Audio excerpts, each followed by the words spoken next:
question, because from a developer's perspective, there's a difference between bills of quantity you create there as to what a contractor would actually develop. For one, we have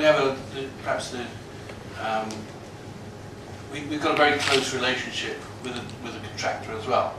So we tend to build our bills of quantities up, not just for ourselves as the developer, which is 70,000 cubic meters of concrete, but the shuttering and everything else that goes with it, right the way down to a very low level or very high level of quantities, which requires then the BIM model to have a lot more information in than you would otherwise put in for a developer.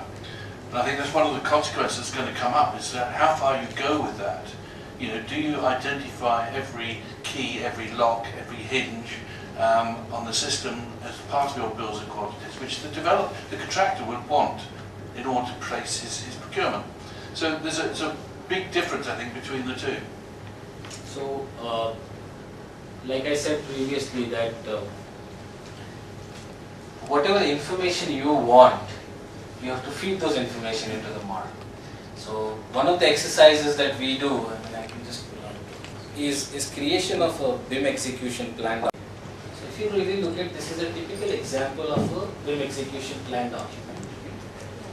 Okay. Now if you really see here, what are the deliverables from the projects that you want? What is the BIM goal? Now this is a project specific one, that one of the projects that we're doing. Now what is the level of details you want to go for each of the buildings? What are the extraction or basically quantities that you're going to give out? What is the design team? What is the job responsibility of each of the design team? What is the authoring process? How we are going to basically do the model collaboration? What are the different submittal and tracking forms? How we are going to organize the model and structure the model so that different people producing models can basically still talk to each other very consistently. What should be the naming standards? Okay, one of the thing is in naming standard, like if you don't put up the version name in the file, it's very difficult basically to identify which version that particular file belongs to. Now one of the recommendations generally we give is basically, put the version name basically. Is there something, is that correct or? Now you have add-ins also to identify which version. Yes, now you have identified the standard process. We have been advising that you just basically put in that number there. Okay. Similarly, browser organizations, then work sets. What are the different work sets in terms of how do you want to break down the model?